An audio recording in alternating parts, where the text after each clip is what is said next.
Olá, nova temporada do Politicast 2025 e nós estamos começando com um pé direito. Eu não poderia deixar de ter um convidado mais ilustre nesse primeiro programa de 2025 para a gente abrir os trabalhos falando da cidade do Rio de Janeiro, conversando aqui com o meu amigo presidente da Câmara, Carlos Caiado. Caiado, muito obrigado pela tua presença aqui hoje. Tem muitos assuntos, falar um pouquinho de política nacional, falar um pouco da sucessão estadual, se é o cara que pode nos contar se o Eduardo Paes vai ser candidato mesmo ou não governador. Falar um pouco sobre essa questão da guarda, né, transformação da guarda numa força municipal de segurança pública. Enfim, tem muito assunto aí, né? A gente vai ter o tempo aí, o programa vai correr. E eu queria começar justamente te perguntando sobre essa questão um pouco você que é um político experiente, presidente do Legislativo Carioca. Como é que você está vendo o governo Lula hoje, né? Um governo hoje que está mal avaliado, as pesquisas indicam que a avaliação do governo tem caído. O que você acha que o presidente Lula está errando para a população estar começando a ver o governo dele de uma forma enviesada, ou seja, uma avaliação negativa maior do que a avaliação positiva? Sim, queria agradecer muito, mais uma vez, a oportunidade de estar aqui. Isso é uma honra enorme, né? Você é um cara que tem uma experiência, uma capacidade enorme também de extrair, né, e interpretar muitas opiniões e realmente dar o caminho daquilo que se deva, através das políticas públicas, desenvolver no nossa cidade, no nosso estado, no nosso Brasil. E aqui, essa conversa aqui é sempre importante para a gente poder também, nesse diálogo, que extrair e levar para o nosso trabalho na Câmara Municipal, através dos vereadores, do nosso mandato, enfim, da presidência da Câmara. E realmente, assim, a gente vive num momento assim, muito turbulento na política. E a gente vê, assim, até no cenário nacional, você ainda não ter fixado, né, uma grande liderança que pudesse quebrar aquela corrente do meio, vamos dizer assim. Você tem na direita aí o Bolsonaro, que se mantém vivo na sua liderança, e na esquerda o Lula se mantendo vivo. E eu acredito, assim, o momento do governo Lula é um momento de desgaste, muito desgaste. Ele está no seu terceiro mandato. Acredito eu que, olhando lá para trás, década de 80, 90, a gente teve um problema muito, muito grande com a questão da economia do país, né? Depois, Fernando Henrique, isso aí foi o rumo que se deu. Em 2000, nós tivemos, no ano de 2000, ali a questão das dificuldades sociais, que levou até o Lula a ganhar as eleições. Sim. E a gente vê hoje, assim, no governo Lula, assim, até ele trocou pela segunda ou terceira vez a sua comunicação, uma comunicação meio atrasada com a sociedade. Acho que não teve uma atualização nisso. E isso aí reflete, assim, uma distância da sociedade com o poder, né? No caso nosso, que comanda o Brasil, sendo governado pelo presidente Lula. E vejo também, nesse sentido, assim, como foi a crise que eu disse aqui, não na comparação aqui de 80, de 90, mas a crise da inflação muito grande e chegando na população. E isso aí, eu tenho sempre falado muito sobre a questão do Haddad como ministro, que não tem nada contra ele, mas eu acho que o Ministério ali precisa ter um planejamento melhor para a gente conduzir a economia do nosso país. E isso gera o desgaste, né? Mas eu acho que o principal fator, sem dúvida alguma, é a questão da comunicação do governo. E a gente via, assim, nos outros governos do Lula, por exemplo, nessa comunicação, você tinha o PAC, né? Você tem a questão da Falta uma da marca, Bolsa né, Família, no governo também, isso, né? A minha conclusão seria isso. Você não vê hoje, você vê qual é a política pública do governo federal. A gente vê o problema da segurança do país. O governo federal finge que não é com ele. Isso é um Onde problema dos estados. Droga, exatamente. Não tem e quando há uma liderança, nesse sentido, a reunião que tiveram com os governadores, não teve uma pauta de consenso, né? Uma das coisas que sempre foi elogiado do próprio presidente Lula é a sua liderança de se comunicar com os governantes. Para que numa reunião como teve essa, no exemplo, não sei se todos aqui se recordam, com todos os governadores da ente federativa aqui do nosso Brasil, não teve um alinhamento de pauta conclusiva. Chegaram com o bolo pronto, né? Exatamente. Só que o bolo era de cenoura, todo mundo queria bolo de uma torta de morango, então não deu certo. Exatamente. Então a gente vê esse cenário um pouco, a gente espera, né, que independente, assim, das ideologias, das correntes, se você gosta ou não gosta, mas é o nosso Brasil. Nós temos que ter, né, o presidente Lula foi eleito. Temos que ter, né, torcer para que dê certo. Sim. Mas ano que vem, mais umas eleições que eu acho que a gente espera aí que tenham nomes para poder ter uma discussão de fato do Brasil, sobre os seus estados, sobre os seus municípios. Né? A gente vê, tem vários nomes aí falando, tem até meu primo Ronaldo Caiado. Vai ter até a sua... Que está fazendo um bom governo em Goiás.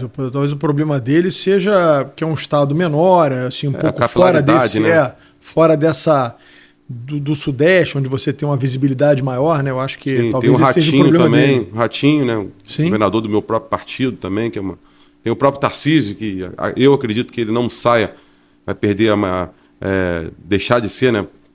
Grande chance de ser o governador mais uma vez de São Paulo, a maior economia do Brasil, para ali se arriscar uma eleição difícil para presidente e ver a decisão também se o presidente Bolsonaro vai poder ser candidato ou não. Então, assim, a gente está num momento ainda de reconstrução do cenário nosso nacional em 26, mas a gente acredita que durante a eleição é muito importante. A eleição é fundamental para que os políticos, enfim, a sociedade se envolva e veja o que acha melhor para o país. Exatamente.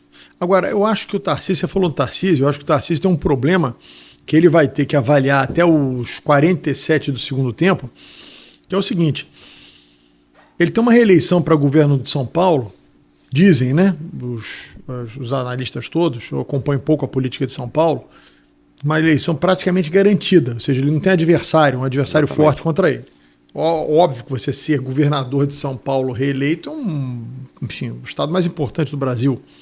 Só que se o Lula chegar muito fraco na eleição e a chance de um nome de direita ganhar a eleição, o que vai acontecer? Quem ganhar a eleição do Lula em 2026, se o Lula chegar realmente muito mal avaliado em 2026, vai ter direito à reeleição. Ou seja, o Tarcísio, quando sair em 2030, acabar a gestão dele para o governo de São Paulo, ele não vai ter espaço para ser esse candidato da direita, porque o candidato da direita já vai estar sentado na cadeira candidato à reeleição, quem quer que seja o Bolsonaro conseguindo se livrar das condenações, seja qualquer um outro.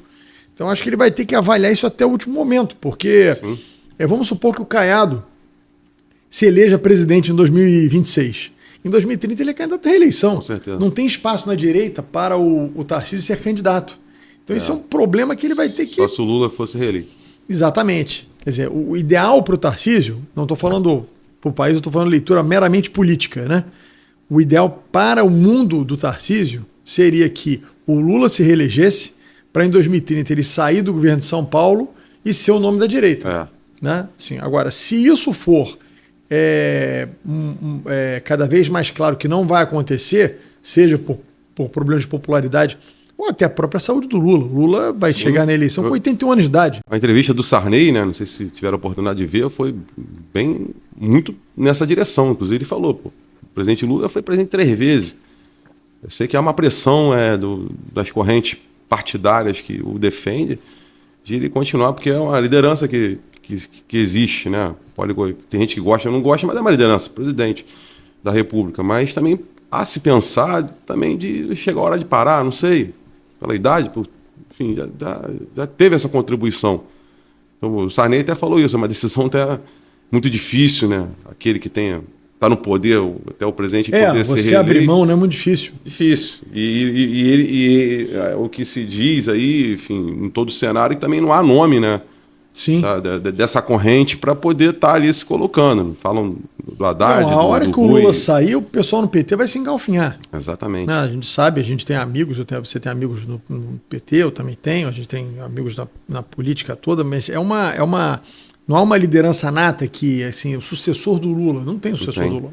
Eu acho que ele Bolsonaro também, mais recente, né? O Bolsonaro é uma coisa mais recente. Acho que ele tentou projetar isso no Haddad um pouco, né? Mas infelizmente aí com a economia... não vai colar, né?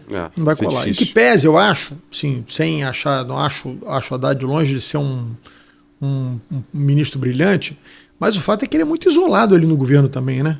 As apostas, todo mundo que cerca ele, o Lula, eles têm uma visão de que esse negócio de déficit público, de gastar mais do que arrecada, isso é um mal menor, que o país tem que crescer a qualquer custo, tem que se endividar, tem que botar obra na rua, tem que fazer, eles vão dobrando a aposta, né? Você vê que nós estamos com uma inflação alta, o Banco Central está subindo o juro para tentar diminuir o consumo, a atividade econômica, para baixar a inflação, e eles estão lançando consignado, eles estão lançando não sei o quê, eles estão dobrando a aposta para ver se continua a economia agora também. Exatamente. Então, assim, eu acho que estão indo no caminho errado.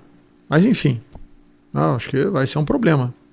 O processo de reconstrução agora nós temos aí esse ano para poder ver qual a reação do governo Lula e qual é o nome que pode surgir que tem o entendimento da sociedade. As pesquisas hoje são muito ruins para o Lula, né? Se a gente pegar o Bolsonaro em 2021, logo depois da pandemia, que ele também falou um monte de bobagem, quer dizer, falou que não devia, tomou umas atitudes assim equivocadas, desnecessariamente, na minha opinião, e com a imprensa caindo de pau em cima dele, que obviamente a imprensa tem uma boa vontade com o Lula, muito maior do que que tinha com o Bolsonaro, mas o Bolsonaro estava numa situação de avaliação melhor que o Lula está hoje. Se você pegar as duas gestões nesse ano ímpar antes da eleição, a situação do Lula é uma situação complicada. O Lula tinha, em 2021, contra o Bolsonaro sentado na cadeira, 40%.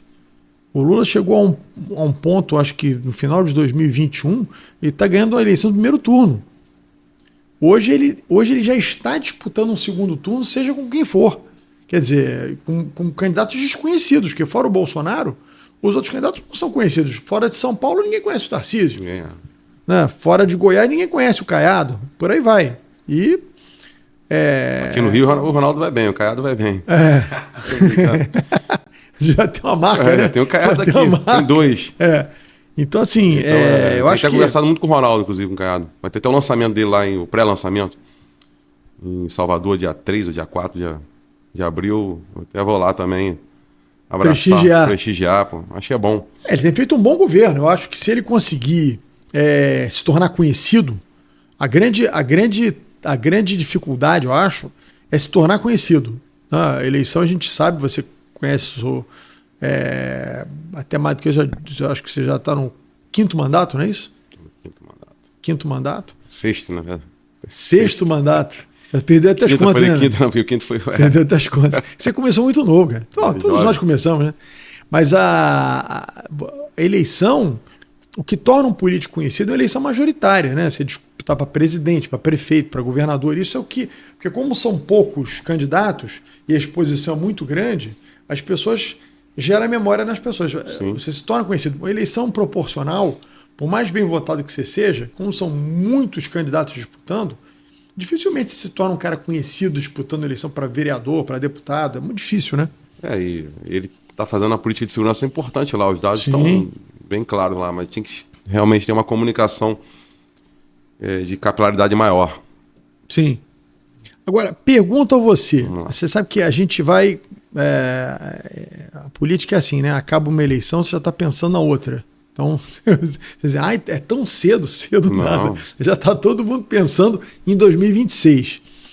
Pergunto a você. Todo mundo diz que o Eduardo Paes vai ser candidato ao governo do Estado. Você é presidente do PSD municipal. Ele nega peremptoriamente. Ele diz que vai cumprir o mandato dele. Pergunto eu, vocês vão ejetar ele da cadeira? Vocês vão jogar ele para o governo do Estado? Como é que vocês vão fazer? Vocês vão tirar ele amarrado do Palácio da Cidade e botar ele no Palácio Guanabara? Como é que vai ser isso, Caio? Então, eu tenho sempre falado assim, que a veia de principalmente quem é parlamentar, é a veia política o tempo todo. Toda eleição, né, anterior, ela projeta para a eleição futura. Né? Os deputados federais, estaduais, enfim, elegem os seus vereadores, fazem nas suas cidades as suas campanhas para os seus prefeitos. Então, assim, está sempre nessa projeção. E, assim, como partido PSD, inclusive, queria dizer que o PSD, parabenizar aqui o Kassab, no presidente nacional, foi o partido que mais elegeu prefeito no Brasil. Sim. E prefeituras importantes, né? Elegeu muitos vereadores, né? Prefeitura importante. E agora também, no Senado Nacional, temos 5 governadores, agora mais 2 governadores estão a princípio vindo uma, já veio, né? Para o PSD. Então, assim, a gente Quem conversa... é o segundo que está vindo? Estou conversando com o Eduardo Leite. Sim. Sabe? E, assim, a gente sempre conversando até com o Kassab, assim, da importância no estado do Rio de Janeiro, um estado muito importante, claro. E a gente tem, sim, como partido, incentivando muito para o Eduardo sair candidato a governador. Eu mesmo sou um defensor, deputado Pedro Paulo, presidente estadual também, enfim, deputada Laura Carneiro, todo mundo, porque eu acredito que com a experiência que ele tem, a capacidade demonstrada já de gestão, eu acho que, olhando aqui o cenário do estado, eu acho que o Eduardo seria um excelente nome. Então, assim, de forma objetiva e direta, a tua resposta é assim, se a gente puder pegar ele no braço e falar, meu irmão, você é o candidato a governador, a gente vai buscar estar fazendo e dar todas as condições possíveis, obviamente, política, partidária, para que se sinta essa segurança de ir ao encontro desse desafio. Já se tentou 2 vezes. Sim. Em 2006, eu acho que foi até mais ali para buscar capilaridade, enfim, ter conhecimento, né? Em 2018, todos aqui acompanharam. A gente acreditava que era ele era campanha... favorito e foi atropelado por uma conjuntura. Sim. Que a gente tem que saber ler essas coisas na política. Né? 2016, como você falou, uma eleição já vai preparando a outra, né? Você acabou de dizer isso aqui sabiamente. 2016, quando vai o Crivella e o Freixo para o segundo turno na eleição aqui do Rio, o Pedro Paulo candidato do Eduardo Paes, em que pese aquela bobajada toda que fizeram com o nome dele, mas o fato é que quando vão esses 2 candidatos, que eram candidatos meio fora do sistema, nem o Freixo, nem o Crivella, tinham ocupado cargos no governo do estado, na prefeitura do Rio, não tinham relação com o poder constituído, né, com o establishment no estado do Rio de Janeiro. Quando vão esses 2 para o segundo turno, já é meio uma demonstração do que viria em 2018, né? As pessoas procurando um outsider, uma coisa fora da política. E o Eduardo acho que foi um pouco atropelado por essa onda de, digamos assim, da não política, né? De você querer uma coisa completamente diferente. Em 18, sim. Não, acho que foi isso. Em 16, eu também, fora essa questão que você falou, mas tinha muitos candidatos que estavam compartilhando, vamos dizer assim, a mesma mesa de comunicação, né? O Índio, o Osório, o próprio Flávio Bolsonaro. Do governo, né? Eu acho que ali foi um pouco assim, uma dividida, uma desatenção da política ali, né? Eu imagino, porque ali você permitiu que 2 candidatos que orbitavam no entorno do grupo do Eduardo Paes fossem candidatos contra o candidato do Paes. Sim. Se tivesse ali algum tipo de união, certamente o Pedro Paulo estaria no segundo turno e muito dificilmente não ganharia a eleição de um dos 2, porque eram 2 candidatos que acabavam indo um pouco mais para um extremo, né?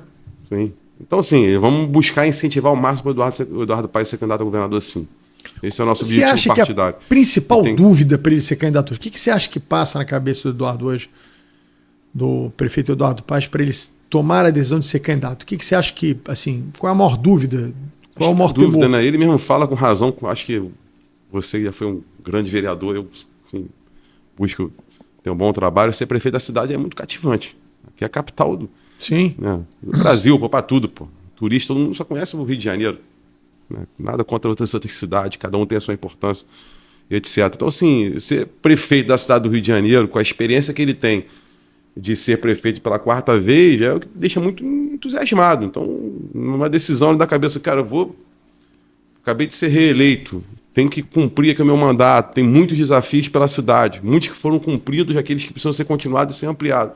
Então, você fica sempre naquela decisão da sua cabeça, né? Então, cabe a nós, como falo nós, a sociedade tem demonstrado nas pesquisas que desejam o nome dele, claro, e nós que estamos partidariamente ali envolvido, dar a sustentabilidade e a motivação, que é um desafio, sim, do Estado, de ter na sua capacidade para poder resolver o problema do Estado. Então, na minha opinião, assim, é um pouco isso. Sou prefeito da cidade.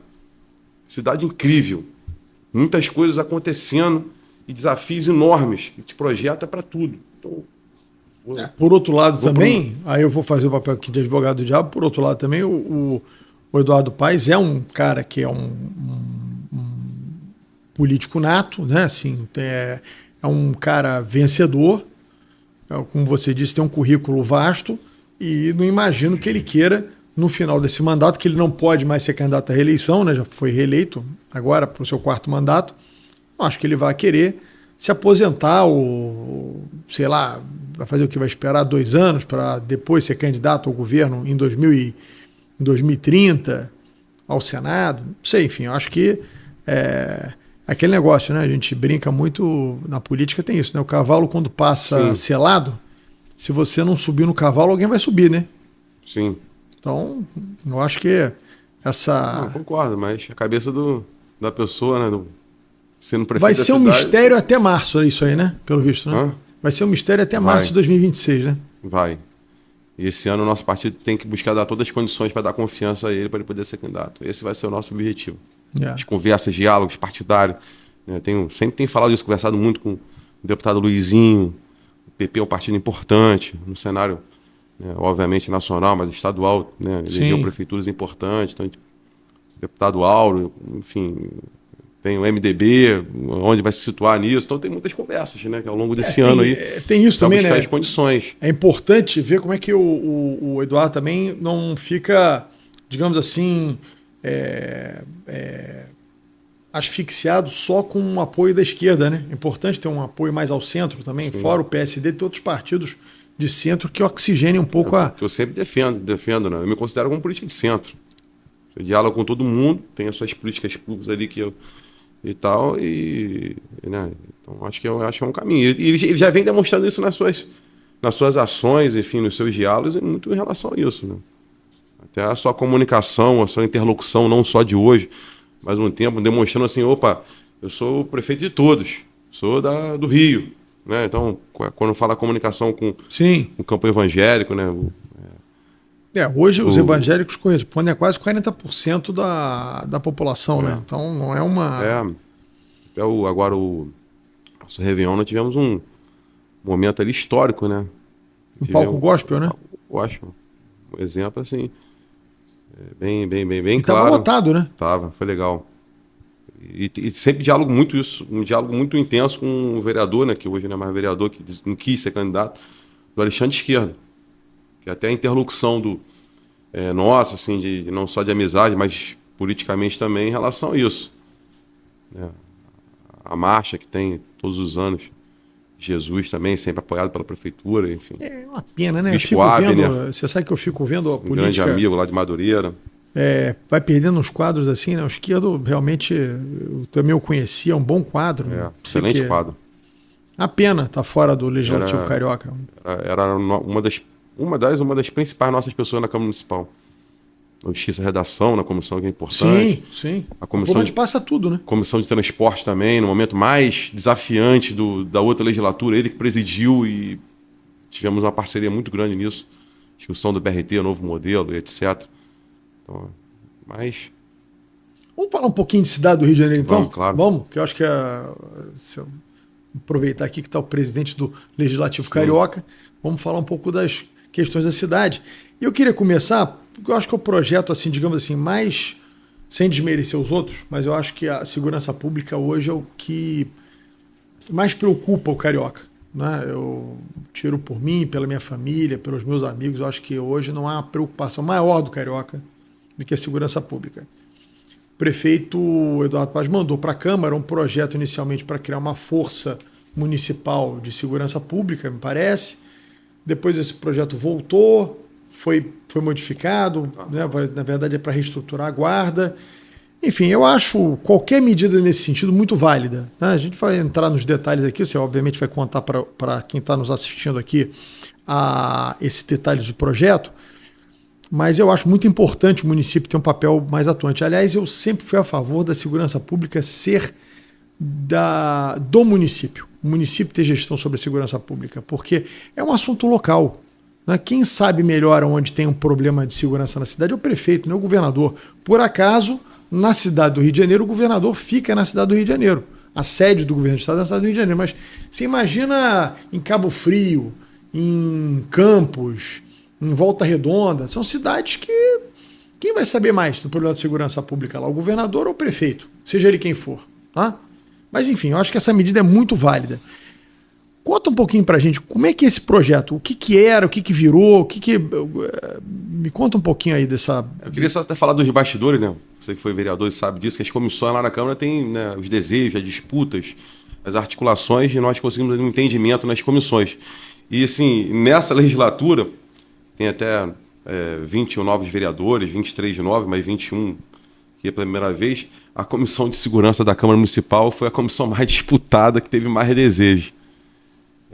Então é bem assim, já fala, porque o vereador, ele é o reflexo da sociedade. Exatamente. Então o tema de segurança pública sempre teve, mas na última eleição, enfim, municipal, você discutiu muito isso. Né? Então, sabe que nos bastidores, acho que já coloca o quanto a sociedade busca isso. E eu tenho, assim, até para chegar na força aqui, eu queria dizer que eu tenho algumas opiniões. Né? Quando a gente fala de município, são várias ações do município que, no final ali, para a população entender que trata de segurança pública. Quando a gente aprova um plano diretor da cidade que leva desenvolvimento para a cidade, você está falando de plano diretor. Um exemplo, né?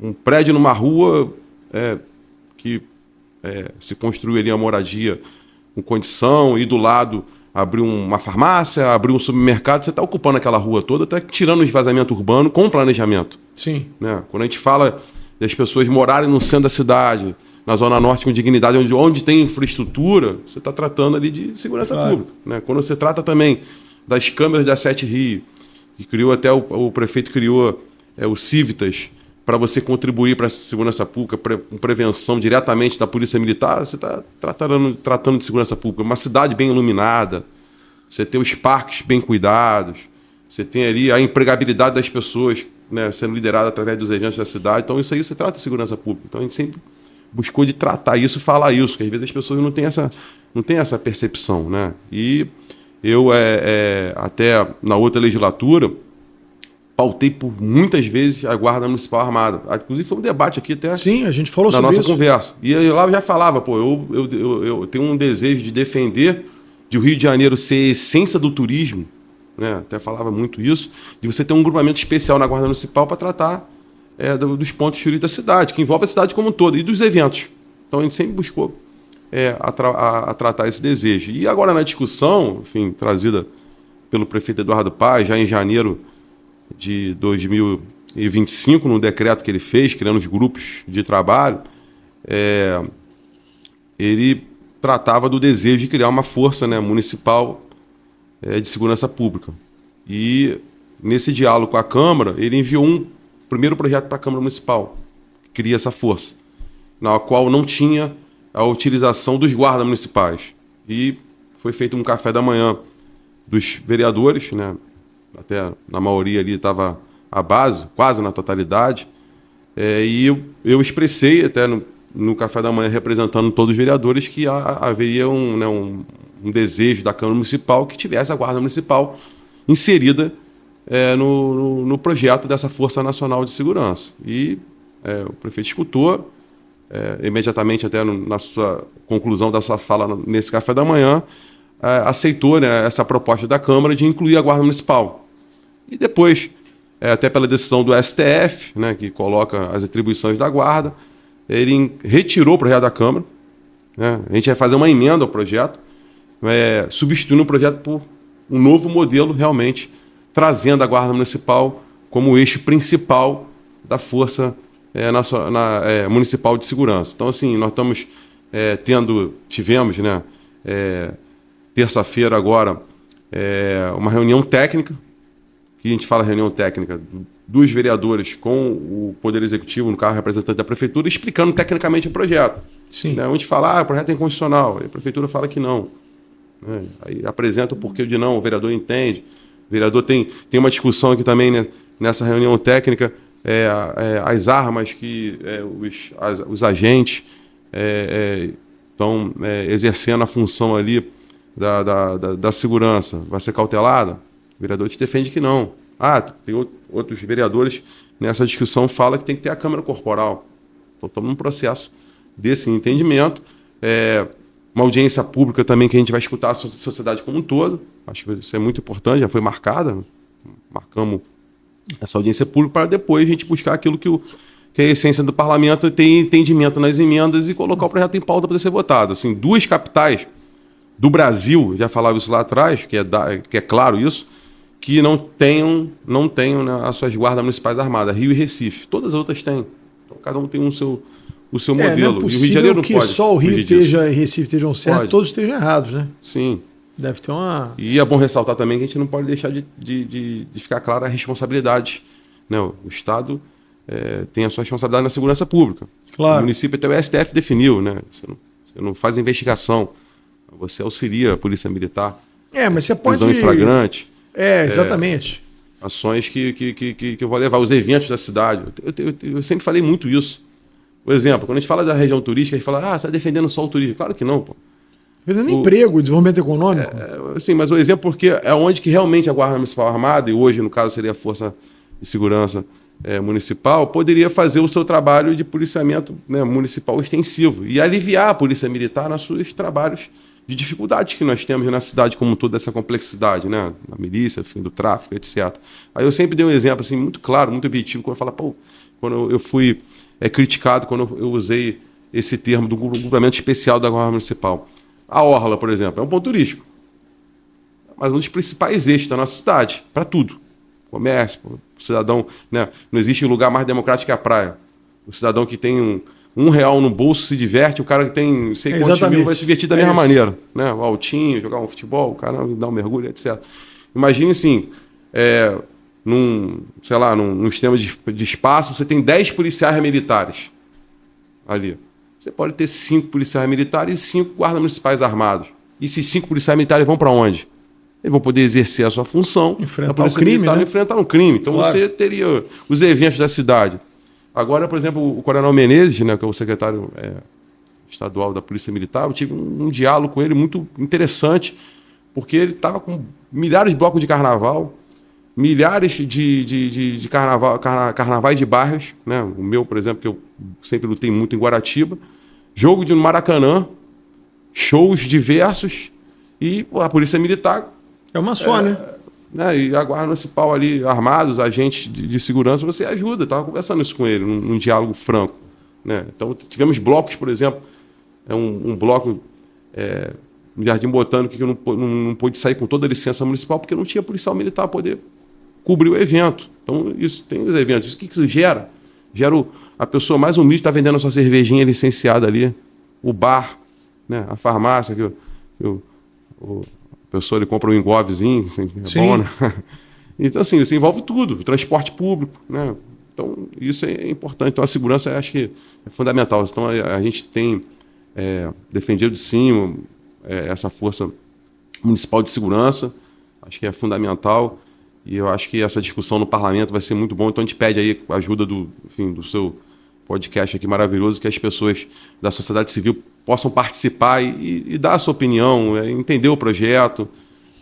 Eu acho que as pessoas, acho que é uma confusão na cabeça das pessoas, eu vejo isso porque quando a gente fez ainda em 2024, a gente fez um programa aqui, falou desse assunto, eu lembro que eu fiz um corte nosso, botei no Instagram e surgiram muitas dúvidas, porque as pessoas acham que a Guarda Municipal vai ser uma parcela da população, né, cria uma confusão, que ela acha que vai armar a guarda para o cara perseguir camelô. Pelo contrário, você vai dar uma nova função à guarda, pelo que eu estou entendendo. Sim. A guarda vai ter um papel mais de ostensividade, de prevenir o pequeno delito.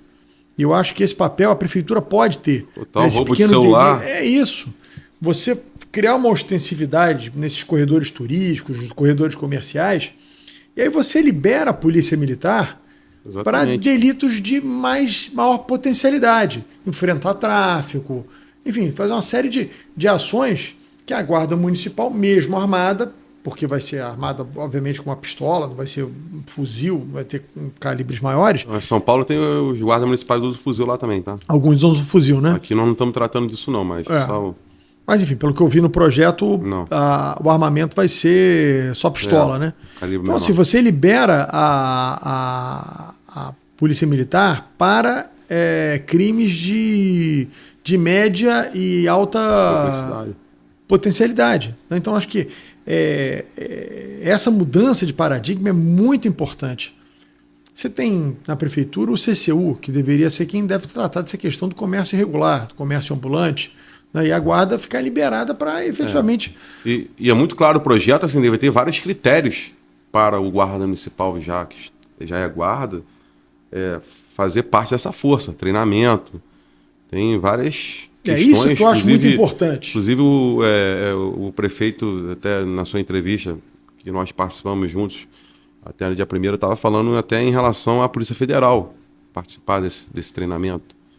E estipular, eu acho que isso... Eu acho que a Polícia Federal você poderia ver com o próprio Exército, por exemplo, você tem os fuzileiros navais, também, que é uma força de elite. Você tinha falado isso também.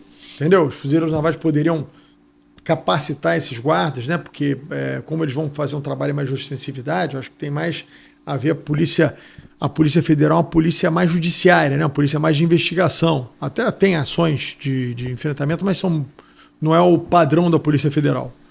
Então, assim, o que eu acho é que, se vale aqui uma sugestão de alguém que foi secretário de Ordem Pública, a guarda tem excelentes quadros. Secretário não, você foi o xerife. A guarda tem excelentes quadros, mas eu acho muito importante, nesse momento que você está reestruturando a guarda, é muito importante ter uma nova academia da guarda, com gente muito capacitada, tentar buscar os melhores quadros para poder refundar essa guarda, quer dizer, dar uma nova a esses quadros que estão dispostos a continuar nessa nova guarda, esses caras serem recapacitados para uma nova função. Né? Porque até então eles tinham uma função, agora eles vão ter uma nova função. Então eu acho que o sucesso desse projeto, Caiado, vai passar muito por essa questão de ter uma academia da guarda que seja assim um primor. Acho que é perfeito. Você colocou muito... para tudo, né? Preparo não é só o cara saber atirar. Sim. Tem que ter preparo de abordagem. Abordagem tem que ter. De avaliação. A sua parte emocional, de lidar com as situações. Sim. Né? A interação, entender a sua participação naquela força, como tem que ser feito. Acho que nesse sentido que você está falando, acho que é importante. Eu defendo até, inclusive, que as artes marciais sejam colocadas para esses agentes como né? Claro. Até para o cara uma imobilização. Exatamente. Inclusive... E eu acho que é uma coisa importante, as pessoas às vezes falam assim, mas a guarda é muito violenta, muito truculenta, porque você tem muitas imagens de guarda saindo na mão, brigando com camelô na rua. Mas isso ocorre justamente porque o cara está desarmado. Você não vê ninguém saindo Você dificilmente vai ver alguém saindo na porrada física, né, com um policial militar. Você não vê essas imagens. Por que você não vê essas imagens? Porque o cara gosta de bater em guarda municipal? Não. É porque, como o PM está armado, o cara vai pensar duas vezes antes de enfrentar. É o princípio do uso da força. O Estado, ele tem que ter sempre, o Estado, quando eu digo poder público, né, tem que ter sempre uma força maior, a possibilidade maior de uso de força do que quem está cometendo um delito. Porque esse cara que está cometendo delito vai pensar duas vezes antes de enfrentar o poder público, o que infelizmente o que não acontece hoje no Rio de Janeiro. Né? Você tem as quadrilhas, o crime organizado, muito mais estruturado, talvez muito mais armado do que a própria polícia militar. Por isso que a gente vê esses confrontos tão, digamos assim, tão assustadores na cidade do Rio de Janeiro, como você não vê talvez em nenhum outro estado da federação. Né? Perfeito, verdade. Acho que é a linha mesmo. Mas vamos lá, vamos tentar aí ter o maior diálogo possível com a sociedade e você acha, cara, que esse projeto ainda dá para aprovar em 2025? Cara, assim, eu externei até o nosso desejo como presidente. Obviamente o plenário é soberano, sempre será. Até no nosso colégio de líderes, que é uma reunião com todas as lideranças, né, dos partidos, dos blocos, que a gente possa fazer nesse primeiro semestre. A gente tem que se definir agora. Porque até treinar, capacitar, contratar... E às vezes as pessoas não entendem. Nós já estamos em processo de votação. Quando eu chamo reunião técnica, para os vereadores terem o conhecimento, se aperfeiçoar. Quando a gente faz uma audiência pública para externar com a sociedade, a gente já entra em processo de votação.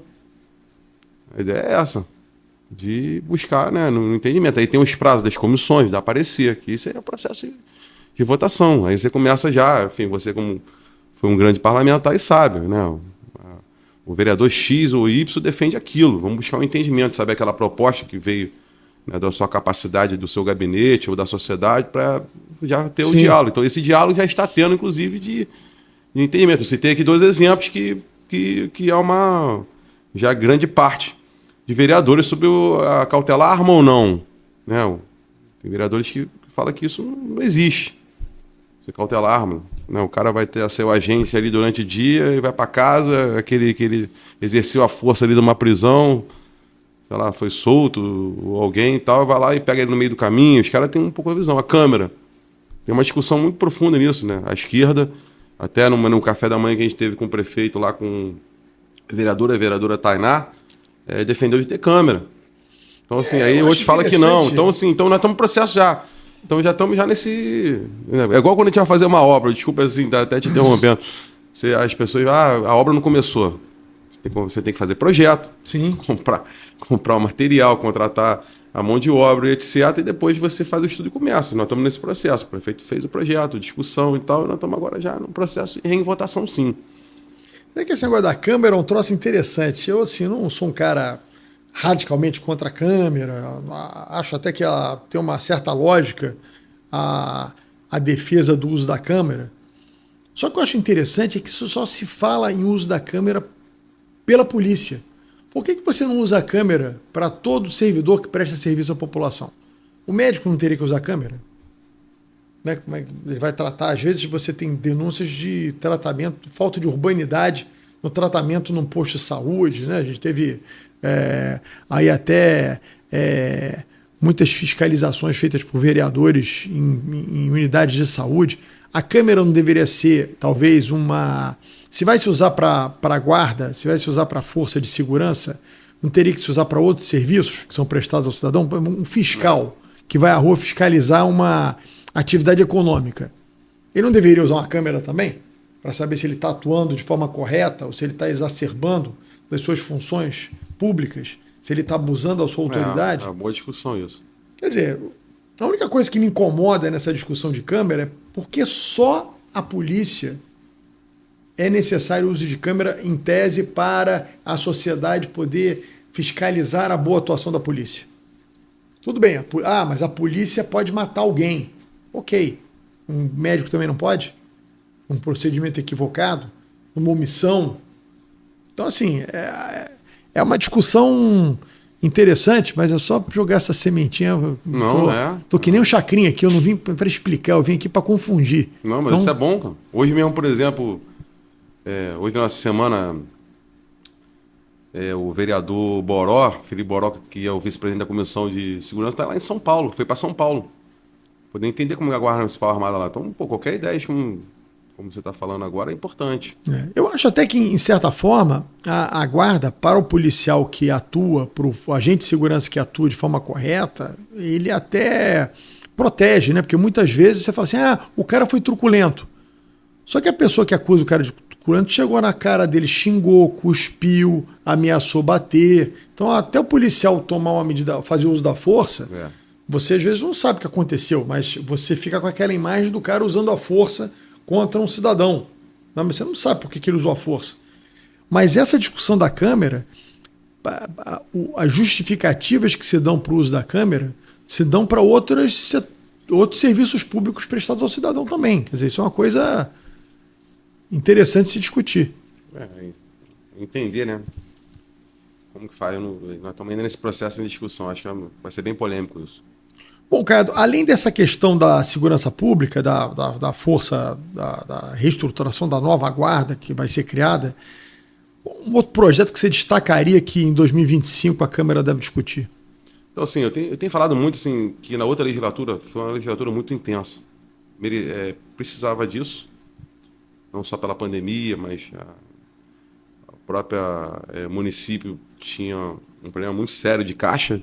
Então a gente aprovou uma mini reforma tributária, aprovou um regime fiscal, o transporte público, enfim, do BRT aí, nós tivemos que aprovar uma legislação, mas eu acredito que, sim, que nessa legislatura tem vários projetos importantes, posso falar aqui vários, que são, mas a gente aprovou o plano diretor no ano passado. E a gente acredita né, que o plano diretor, que norteia, claro, todas as políticas públicas, vai ser um foco muito grande desse parlamento. Interagir com o Poder Executivo, com a sociedade, para saber qual é o entendimento, como é a aplicação. Nós até recriamos essa comissão. E através do plano diretor, que podem virar consequências de legislações. Assim, o exemplo, nós aprovamos, independente do plano diretor, rever Centro 1 e 2. Nesse processo nosso agora de entender o plano diretor, como foi aplicado, rever, não cabe rever Centro 3 sobre o centro da cidade. Então, assim, a gente está muito nessa busca. Em relação ao transporte público, que não tem projeto ainda, mas a gente aprovou a encampação do BRT, um novo modelo hoje, que, relembrar, quem administra o BRT é a própria prefeitura, através de uma empresa chamada Mob Rio, e tem um novo modelo de administração, né? O JAE está sendo implementado, a discussão, etc. E as linhas de ônibus? Aquela que não estiver funcionando, será que cabe algum projeto de lei, talvez, de uma encampação? Como vai ser isso? Então, assim, a gente nessa legislatura, a gente está buscando também entender muito que teve as decisões da outra legislatura para saber como está feita a aplicação agora da legislação, principalmente através do plano diretor. Eu acho que esse estudo dessas linhas, né? Porque a cidade ela se movimenta, né? Às vezes você tem lugares, principalmente na Zona Oeste, que é para onde a cidade cresce, que você às vezes tem uma deficiência de linhas de ônibus, criar outras linhas, extinguir algumas que existem, enfim, você deve ter uma quantidade enorme de linhas aí hoje que estão obsoletas e um locais que tem demanda, né? Sim, assim, eu estou repetindo várias vezes a questão do plano diretor, porque às vezes as pessoas não têm conhecimento, não são pacotes de páginas. Não, ninguém sabe, é importante você falar, porque as pessoas não sabem. Aí eu vou dar um exemplo assim, bem claro agora, Minha Casa Minha Vida. O plano diretor nós aprovamos para incentivar as pessoas a morarem onde tem infraestrutura, até falei aqui no início da fala. Centro da cidade, Zona Norte. Mas há uma demanda muito grande do setor produtivo, da cadeia produtiva de construção civil, de fazer Minha Casa Minha Vida na Zona Oeste. Há um entendimento nosso de não ter esse caminho. Mas a gente tem que encontrar um caminho para Minha Casa Minha Vida na Zona Oeste. Por que não é que a gente não quer na Zona Oeste? Porque a pessoa, quanto mais empreendimentos como esse, as pessoas querem emprego, querem escola, né, querem o transporte público. E como que a gente vai fazer com Minha Casa Minha Vida? Lá os terrenos são mais baratos, o empreendedor faz, a pessoa que compra consegue comprar. Nós conseguimos na Zona Norte, que tem um caminho nisso, né, de ter moradia, o centro da cidade também, mas assim, talvez saia uma nova legislação do Minha Casa Minha Vida. Estamos conversando muito com o prefeito com isso, como fazer. Quem vai na Secretaria de Urbanismo, que hoje é a Secretaria lá de Licenciamento, Planejamento, vê um pacote assim, de entradas de licenciamento para Minha Casa Minha Vida na Zona Oeste, como eu estou dando exemplo. A gente não quer aqui, mas daqui a pouco não tem uma realidade nossa, a milícia vai invadir aqui para construir, não é melhor ter Minha Casa Minha Vida, ter mais regras? Né? Quando a gente até aprovou a lei que criou o parque em Uaíba, teve o Parque Realengo, o autódromo lá em Guaratiba, para você dar vida para a Zona Oeste, desenvolvimento. Já tem um adensamento grande lá. Então, assim, esse é um exemplo, assim, várias legislações podem sair desse trabalho que a gente está buscando fazer. A gente aprovou, por exemplo, na outra legislatura, que é um sucesso tremendo, a poder fazer a transformação de imóveis tombados e preservados. É um sucesso. Mas será que tem que atualizar a legislação para incentivar mais? Porque a cidade é dinâmica, né?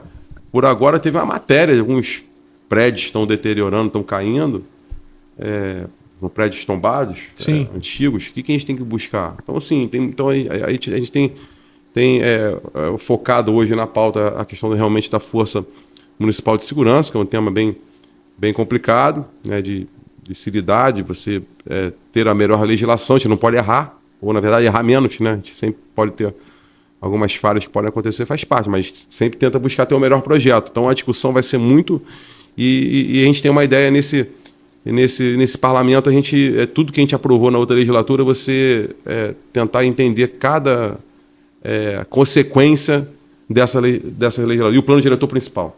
Estou até me estendendo muito aqui, te peço desculpa, Mas é bom você falar, porque as pessoas não sabem, as pessoas não têm ideia que há uma legislação, que é o plano diretor, que é como se fosse, falando aqui de forma bastante, tentando dar um ar popularesco ao plano diretor, é como se fosse uma constituição do que pode ser feito no município, né? Uma lei maior que norteia todas as outras. Eu queria dar um exemplo assim, a gente botou lá diretrizes, e até o prefeito botou no planejamento estratégico que ele faz da prefeitura, mas no plano diretor, de você VLTzar o BRT.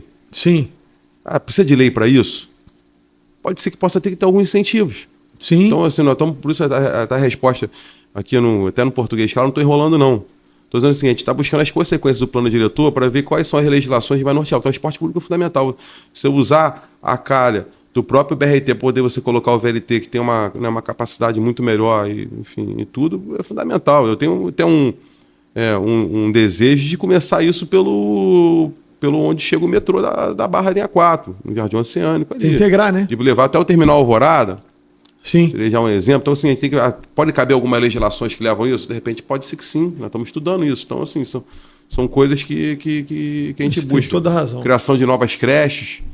Né? A gente colocou no plano diretor uma legislação que dava uma tributação que já tinha antes, né? Qualquer empreendimento que sai, você, número X de unidade, você contribui para o município para construir escola. Então, a gente fez no plano diretor um modelo novo disso que incentiva ainda a ter mais ainda contribuição. E como que está agora? Nós temos que criar mais vaga de creche. Todo mundo está precisando disso. Né, verdade. Enfim. É verdade.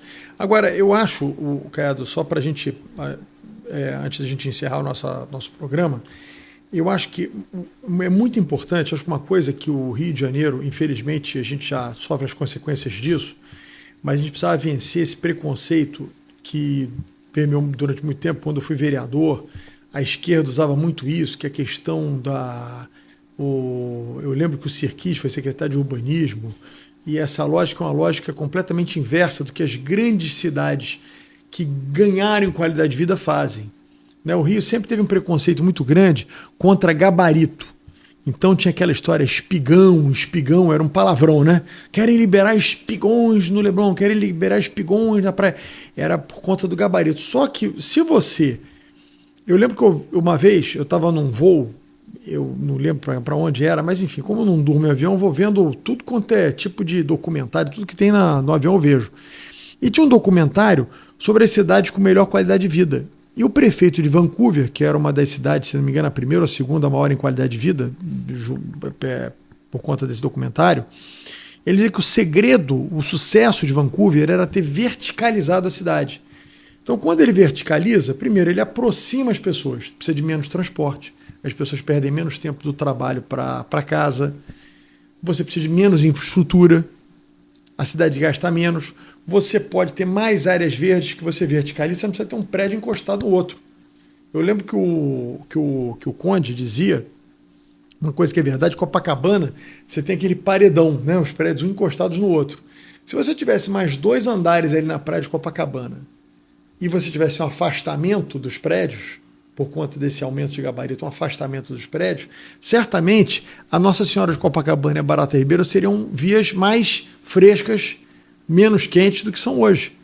Então, assim, eu acho que assim, isso é uma mudança de cultura, obviamente, né? Mas enfrentar essa discussão do gabarito é interessante. Para o Recreio de Bandeirantes, que você conhece melhor do que ninguém.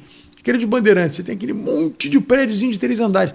Talvez se você tivesse ali, dentro daquelas glebas, prédios maiores, de 10 andares e parques no meio, áreas com parques, com praças, mais áreas verdes, talvez você tivesse muito mais qualidade de vida no Recreio do que você tem hoje. Então você diz, não vou deixar adensar. Mas não é adensar. Quando você sobe o gabarito, você aproxima. Você não precisa até a Guaratiba para você ocupar a cidade. Você pode ocupar a cidade numa distância menor.